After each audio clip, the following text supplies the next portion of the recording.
1. Not budgeting. Not having a budget in place makes it harder to stay afloat financially, let alone get ahead. A budget allows you to see how much money you're bringing in and how you're spending it. It allows you to make changes that help you save more. Budgeting doesn't have to be a huge undertaking. You can always start by only carrying a small amount of cash with you every day. Also, using a system like envelope budgeting helps you put aside money for paying bills automatically. Some programs even track your spending automatically.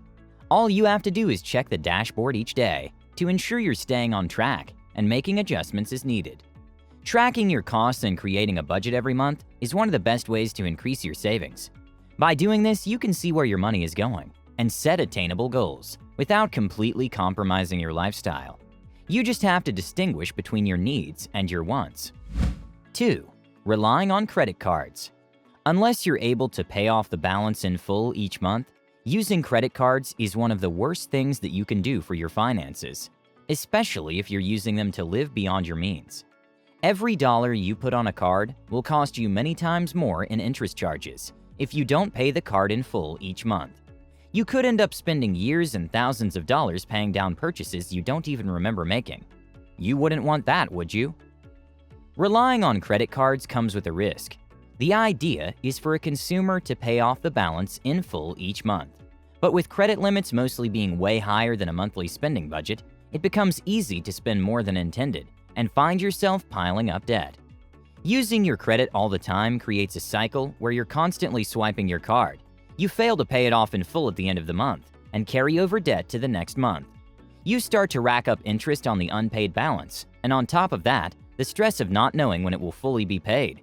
So, how are you supposed to come up with spending money while juggling credit card payments and trying to save at the same time? If you're always trying to keep up with the bill, it can be hard trying to figure out how to ease your way back into spending the money you actually have, but not impossible. 3. Buying impulsively. An impulse purchase is an unplanned purchase of a product or service, which is usually influenced by our emotions. Retailers and marketers are well aware of this, and it's for these reasons that you'll see small items like candy and magazines at the checkout counter. These marketers know that as you wait to be checked out, you'll feel the need to purchase something on impulse. One thing about impulse buyers is that they don't want to miss out on a sale. When they see something they want, they waste no time taking it, even when they aren't sure whether they have enough money or whether they really need it. To try and curb this habit, be able to recognize when you're doing this. When you reach out for that bar of chocolate at the checkout, force yourself to wait. First, consider whether you have extra cash on you and whether you need it. If you do this, you'll get the chance to think about your decisions, and chances are you'll realize that you don't even need it after all. 4. Making excuses. Have you ever stopped to think that maybe your attitude is what's keeping you from saving? Coming up with reasons that are holding you back is easy, but they're only mental roadblocks getting in the way of you having a secure financial future. Try changing how you view your financial priorities so you can concentrate on what actually gets you to your goals. Saving money can be easier if you deal with the financial excuses that you tell yourself. It's true that saving money for retirement or anything else can seem like a lot of hard work, but you need to be disciplined and motivated to make it happen. But you first have to do away with the excuses you tell yourself for why saving is something that just can't happen for you. We've all at some point been tempted to drag these excuses out, but the sooner we take control and stop making excuses, the sooner we can start to save money. To some extent, your future depends on it. To remind you of some of the excuses you may have made at some point, here are some of the most common excuses that people make about money. I can't afford it. There's plenty of time to save. I'll retire on Social Security. I'll have an inheritance. I'll invest when the market is right. I'll save once the kids flee the nest, and so many others. Spending comes easily to many of us, but learning how to save can help much more in the long run. One reason saving money seems more difficult is because of all the necessary expenses you incur, like rent or mortgage payments, food, and so on. But sometimes it's just the everyday habits and attitudes that may be keeping you from reaching your savings goals. 5. Refusing to cut back. When money seems to slip away from you, for many, it seems only natural to look for a better job or another hustle on the side. And of course, there's nothing wrong with this. But sometimes the real issue at hand is not how much money you make, but how much you spend. If you're not ready and willing to cut costs so as to boost your savings, you'll most likely fail to see consistent growth in the savings department. So in order to have a nest egg of some sort, you might need to break your habits of spending lavishly and cut back on your expenses a little bit. So how does one go about this? There are quite a number of ways to cut down your expenses and save money. You just have to know where to look. For one, you could create a more frugal budget and stick to it. You could also save on utility costs, go for cheaper housing options, eat at home, update your subscriptions, and switch to cash only. You could also ignore sales, switch to generic products, or do yourself some of the things you currently pay others to do. You don't have to wait or think too hard about it. Get started as soon as you can, and be amazed at how much you can save by cutting back a little. 6. Making convenience purchases. A convenience purchase can be nice every once in a while. It can also be a necessary exception if you're in a great hurry. Convenience purchases are routine and take little thought. But if you find yourself making frequent convenient purchases, the convenience will at some point cost you. To stop having to get fast food every day, you can make a few basic meals in bulk that you can enjoy throughout the week. You could also stop buying that overpriced espresso on the way to work by waking up a few minutes earlier to make a cup. A little extra work on your part could end up saving you significantly. 7. Not being prepared. You may not always be able to predict what will happen to you or the costs that you'll have to incur in the future. The money that you put away for savings may have to be used for an unexpected expense. Having an emergency fund separate from your savings will help in the case of an emergency. Every little bit helps, but it's good to work towards having about 3 to 9 months worth of expenses in your emergency fund. It helps ensure you don't go into debt when something unexpected arises. Although you might want to clear off the debts you already have as soon as possible, prioritizing emergency savings is important. Even a small amount that can be useful when an unexpected expense comes up.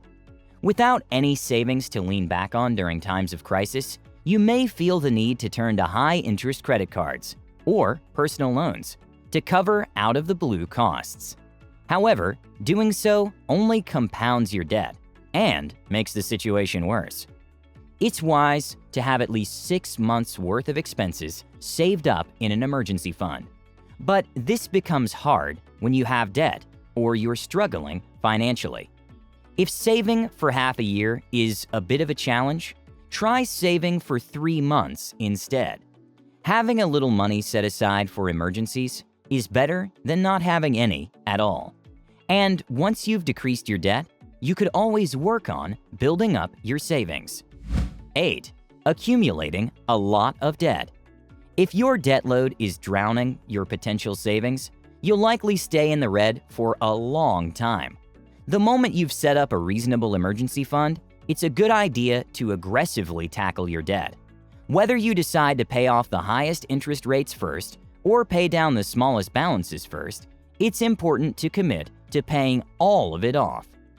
The sooner you free yourself from debt, the more money you free up to meet your savings goals.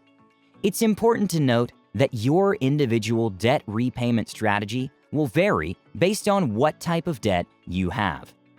Regardless of what kind of debt you owe, there are 2 common strategies for repayment: the snowball method and the avalanche method. Both will ultimately help you reach debt-free living, but in slightly different ways. The snowball method consists of listing your debts by total amount and paying off the smallest ones first, slowly working your way up to the most expensive. This strategy focuses more on the psychological benefits of paying off debt, and many people find it satisfying to pay small amounts first, as it's highly motivational and helps lessen the emotional burden of debt. With the avalanche method, you arrange your loans in order of interest rates, rather than by the total amount.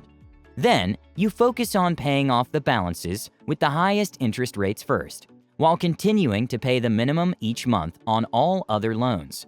This can be particularly helpful if you have credit card debt, in addition to student loans or other types of loans, as interest rates are typically higher on credit card accounts. Whichever strategy you choose, try to make payments beyond the minimum each month. One simple trick is to set aside money that is unexpected, maybe a Christmas bonus or a birthday gift from a family member. for debt payments. This also works when you spend less on groceries than you anticipated, or maybe have extra money in your monthly budget. Thank you guys so much for watching today's video. If you're new to the channel, make sure you subscribe for more content like this. And also, if you got value out of the video, please leave a like. It really helps us out with the algorithm. With all that said, have a great day, you guys, and I'll see you all in the next one.